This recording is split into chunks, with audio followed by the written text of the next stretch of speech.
اس وقت جو پوری دنیا کرونا وائرس کے وبا میں مبتلا ہے اور آزمائش ہے اور ابتلا ہے، اس میں ایک تو یہ دعا کرنے کہ اللہ تعالی ہمیں اس آزمائش پہ کامیابی عطا فرمائے۔ نمبر 2، مسکینوں اور فقیروں کا خاص خیال رکھیں، ان کی عزت نفس کو مجروح کیے بغیر، مانگے بغیر ان کے گھروں تک ضرورت کی چیزیں پہنچائیں۔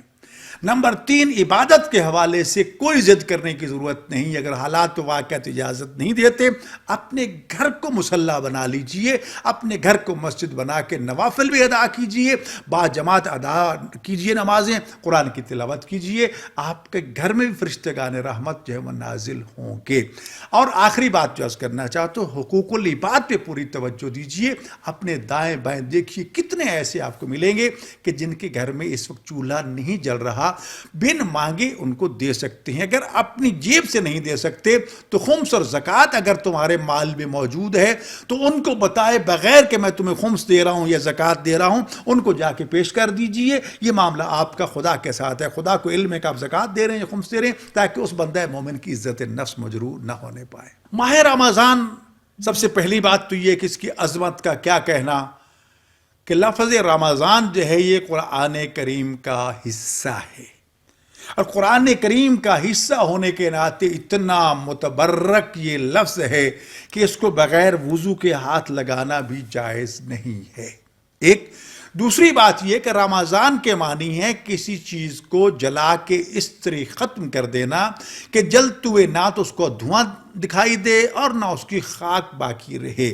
اللہ تعالیٰ نے اس مہینے کو اپنا مہینہ قرار دے کے شہر توبہ قرار دیا ہے، اور سچی توبہ جو کرتا ہے، حضرت امام محمد باقر علیہ السلام ارشاد فرماتے ہیں کہ جو سچی توبہ کرتا ہے اللہ اس کے گناہوں کو اس طرح معاف کر دیتا ہے گویا اس نے کوئی گناہ کیا ہی نہیں، اور زمین کے ان ٹکڑوں کو اللہ حکم دیتا ہے جہاں اس نے گناہ کیا تھا کہ اس کے گناہ کے نشان کو مٹا دو، تاکہ روز قیامت وہ گواہ بن کے ٹکڑا خدا کے دربار میں پیش نہ ہو جائے، اور ان انسانوں کو نسیان میں مبتلا کر دیتا ہے جنہوں نے اسے گناہ کرتے دیکھا تھا، تاکہ نہ انہیں یاد رہے نہ اس نے کیونکہ توبہ کر لی اس کو شرمندہ نہ کریں۔ لیکن توبہ صرف لفظوں کے ساتھ نہیں ہے۔ حضرت علی ابن ابی طالب اسلام ارشاد فرماتے ہیں توبہ کیا ہے؟ سب سے پہلے اللہ کا اعتراف جرم ہے، اس کے بعد ندامت کا اظہار ہے، اس کے بعد اللہ تعالیٰ سے یہ عہد کرنا کہ میں دوبارہ یہ گناہ نہیں کروں گا، اس کے بعد جو گناہ تم نے کیا ہے اس کا اگر تعلق حقوق العباد کے ساتھ ہے تو ایک ایک پائی پائی اس کو ادا کیجئے،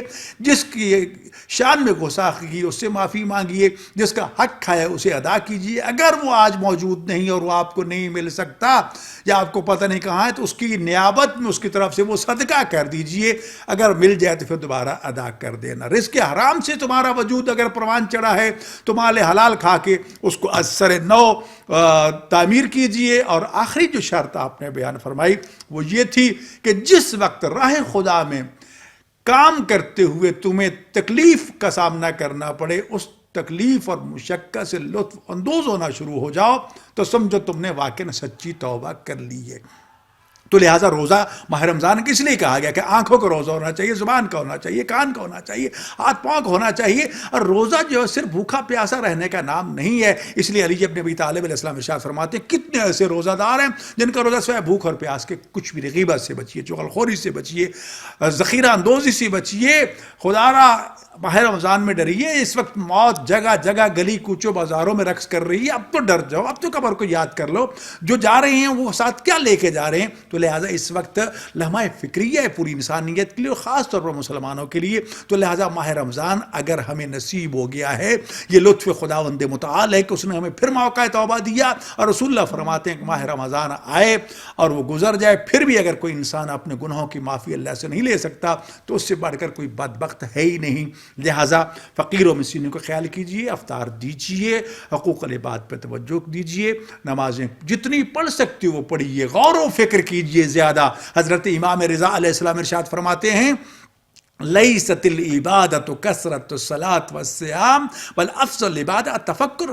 زیادہ نمازوں پہ نمازیں پڑھنا، یہ روزوں پہ روزے رکھنا ہی عبادت نہیں ہے۔ ماہ رمضان کے روزے تو واجب ہے نا، نماز پنجے کا آنا واجبات میں سے ہیں، فرمایا یہ اپنی جگہ پر، لیکن اس کے ساتھ ساتھ مستحبات بجا لانے کی بجائے، سونن بجا لانے کے بجائے مخلوق خدا کے مسائل و معاملات پہ غور و فکر کیجئے کہ اس کو ہم مصیبت کی گھڑی سے کس طرح نکال سکتے ہیں۔ فرمایا تمہارا یہ غور و فکر کرنا جو ہے یہ اللہ کے نمازوں روزوں سے بھی افضل ہے۔ اور مل کر سوچیں، اجتماعیت کو سوچیں کہ اپنے ملک کو کیسے بچانا ہے، ملت کو کیسے بچانا ہے، پوری دنیا کو کس طرح بچانا ہے، اپنی آخرت کو کس طرح بچانا ہے اور دنیا کو کس طرح بچانا ہے۔ اللہ تعالیٰ سے دعا کو ہر صورت میں مقدم رکھنا ہے، اور یہ دعا ضرور کرنی کہ اللہ ہماری عبادات کو قبول فرما لے، قبول فرما لے۔